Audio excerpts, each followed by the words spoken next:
Merhabalar, kanalıma ve mutfağıma hoş geldiniz. Bugün sizlerle yapımı oldukça kolay bir baklava tarifi paylaşacağım. Bu baklavayı yapabilmek için yufka açmayı bilmenize gerek yok. Merdane ile de rahatlıkla kat kat çok lezzetli baklavalar hazırlayabilirsiniz. Bu kat kat ve güzel lezzet için buyurun videoya geçelim. İyi seyirler dilerim. Baklavamızın hamuru için 1 adet büyük boy yumurta, 125 milimlik bardak ölçüsüyle 1 çay bardağı ayçiçek yağı, yine aynı bardak ölçüsüyle 1 çay bardağı yoğurt, 1 yemek kaşığı elma sirkesi ya da üzüm sirkesi, 1 fiske tuz, 1 çay kaşığı kabartma tozu ve yarım çay bardağı buğday nişastası kullandım. Varsa elinizde mutlaka buğday nişastası kullanın. Daha lezzetli oluyor. Yoksa mısır nişastası da olur. Malzemelerin tamamını birbirine geçişene kadar iyice karıştırıyorum.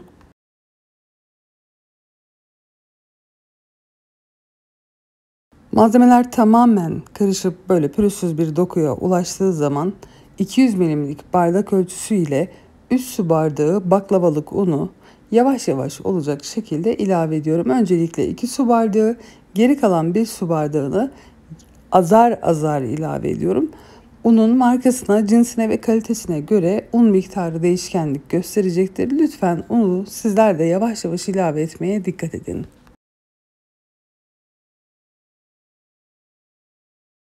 Evet, vermiş olduğum un miktarı tamamen bütün malzemelerle karıştı. Şimdi yarım su bardağı daha ilave ediyorum. Az önce de bahsetmiş olduğum gibi 3. su bardağı unu yavaş yavaş ilave edip biraz toparlanmış olan hamuru tezgaha alıyorum ve yaklaşık 5-6 dakika boyunca yoğuruyorum.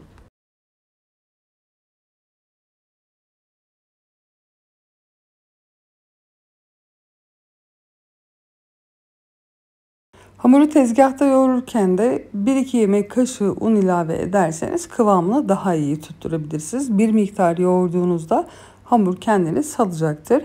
Çok aşırı yumuşak bir hamur elde etmeyeceğiz. Kesinlikle sert de olmayacak. Ortalama 2 yemek kaşığı unu ilave edip hamur tamamen kendini toparlayana kadar 5-6 dakika boyunca yoğuruyorum.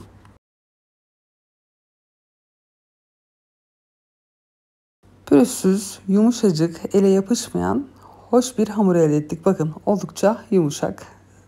Şimdi bu hamuru rulo haline getiriyorum ve parçalara ayırmaya başlıyorum.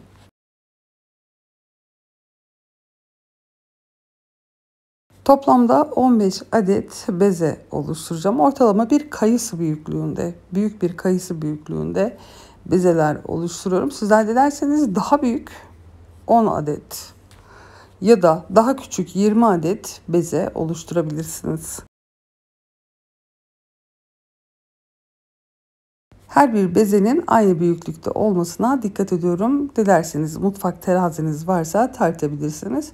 Altına ya da üstüne un serpmeden hemen bir tepsinin içerisine hamurları yerleştiriyorum ve bir poşetle kapatıyorum. Dışarıdan hiçbir şekilde hava almamasını sağlıyorum. Böylelikle hamurlar kurumamış oluyor. Şerbeti hazırlayana kadar hamurların dinlenmesi yeterli olacak. Uygun bir tencerenin içerisine yine 200 milimlik bardak ölçüsüyle 3 su bardağı şeker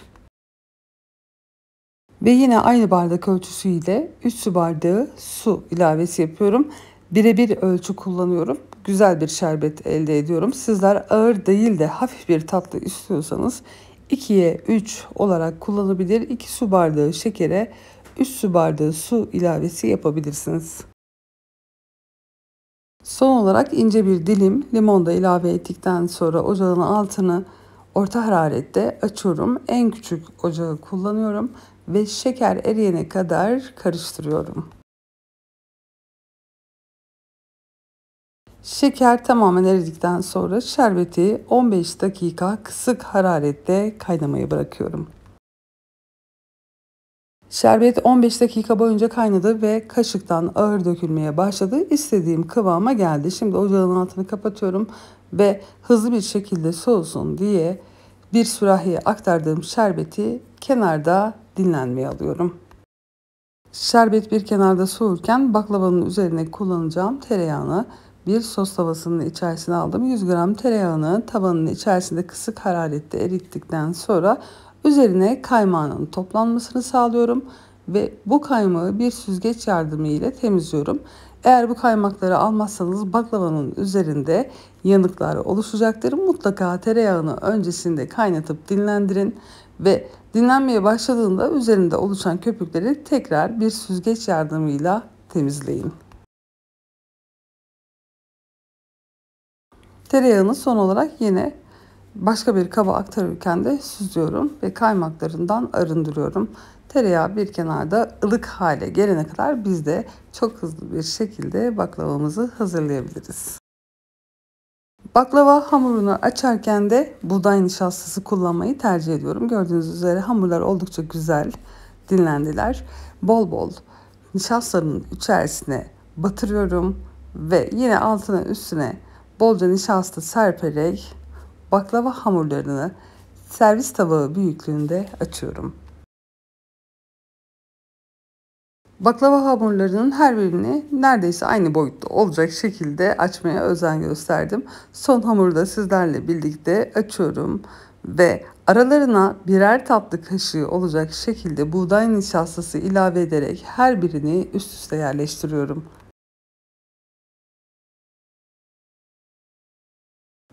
Baklavanın tamamını açarken artık nişasta kullanmayacağımız için aralarına mutlaka bolca ilave edelim. Birer tatlı kaşığı olacak şekilde aralarına nişastayı yerleştiriyorum ve üst üste 15 kat yufkayı diziyorum.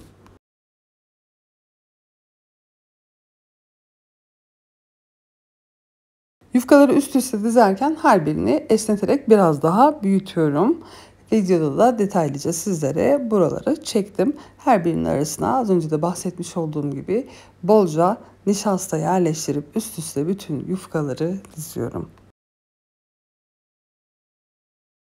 Evet, sondan bir önceki yufkayı da yerleştirdim ve o kata da bolca nişasta yerleştirdikten sonra son kata nişasta dökmüyorum. Sadece üzerine yerleştirip biraz üstüne elimle baskı yaptıktan sonra artık 15 yufkayı birden açmaya başlıyorum.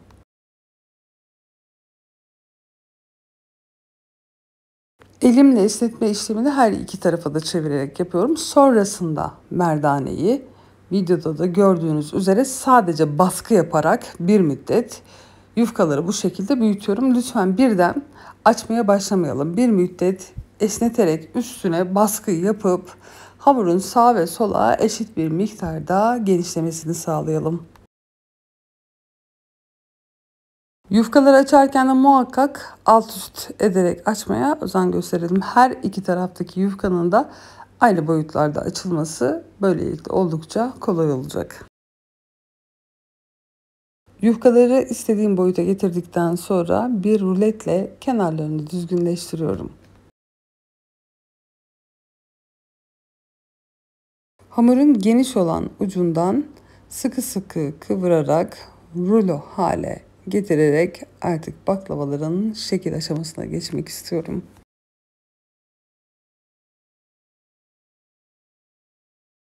Bu işlemi yaparken de orta bölüm kalınlaşacaktır. Lütfen orta bölümü ekstra elimizle hafif hafif ezerek genişletelim ve inceltelim.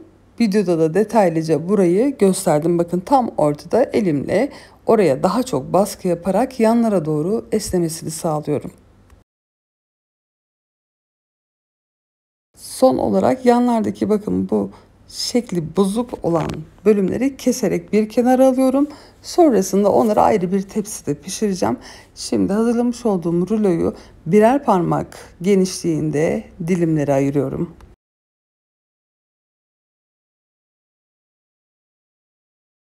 Her bir dilimi ilk önce elimle baskılayarak düzleştiriyorum ve sonrasında ufak bir merdane ya da oklava ile düz bir zemin oluşturana kadar açıyorum. Lütfen ilk önce elinizle ezerek baskı yaparak düzgünleştirmeye özen gösterin.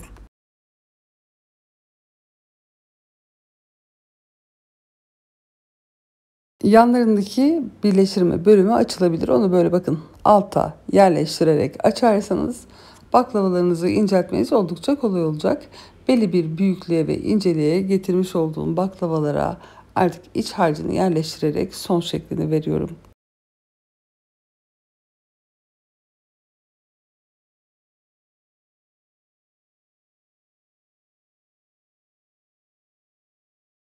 Baklavaların iç harcı için 3 yemek kaşığı dolu dolu olacak şekilde kavrulmuş kadayıf ve 4 yemek kaşığı ince dövülmüş ceviz kullanıyorum. Sizler dilerseniz fındık ya da fıstık kullanabilirsiniz. Her bir baklavanın içerisine birer tatlı kaşığı olacak şekilde iç harcından hazırlıyorum ve elimi bir miktar temiz bir suyla ıslatıp bakın yan taraflarına parmağımla suyu sürüyorum ki kolaylıkla baklavayı kapatıp şekil verebileyim. Evet, her bir baklavayı aynı şekilde doldurup katlayarak kapatıyorum ve altını düzgünleştiriyorum ve bu şekilde tepsiye yerleştiriyorum.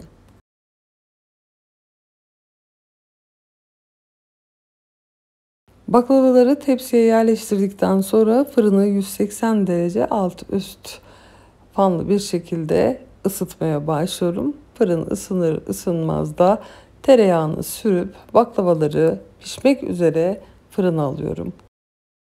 Eritmiş olduğum tereyağının tamamını tatlılara yediriyorum. Baklava tereyağı ile pişerse lezzetli olur. Bol yağlı olması gerekiyor ve bu baklava adeti için bu orantı gayet yerinde. 100 gram tereyağını bütün baklavaların üzerine iyice yedirerek sürüyorum.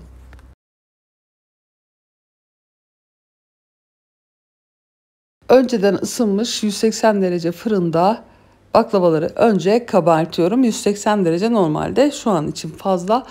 Fakat ilk etapta 180 derecede pişirirseniz bu şekilde bakın videoda da gördüğünüz gibi baklavalar hızla kabaracaktır. Baklavalar bu şekilde kabardığı vakit artık fırının ayarını 150 dereceye düşürüyorum ve 20 dakikada bu şekilde pişirdikten sonra altı üstü renk alan baklavaları fırından çıkartıyorum. 35 dakika sonrasında baklavalar altın rengine ulaştı. Altın sarısı renge ulaştığı zaman baklava artık pişmiş demektir.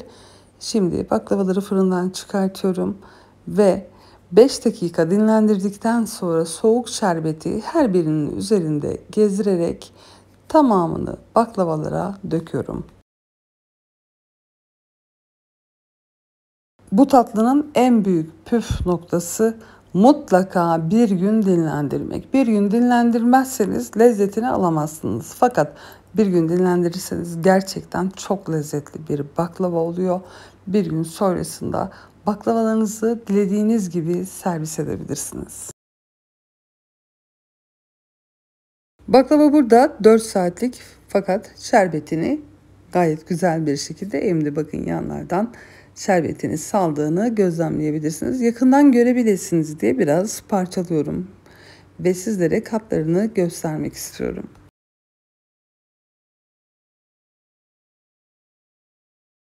Görüntüsü kadar yapımı ve lezzetini de çok beğendiğim farklı şekillerde yapmış olduğum bu midye baklava tarifini umarım dener ve beğenirsiniz.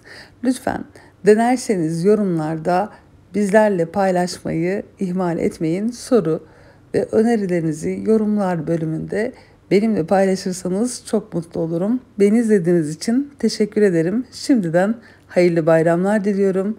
Hoşça kalın. Allah'a emanet olun.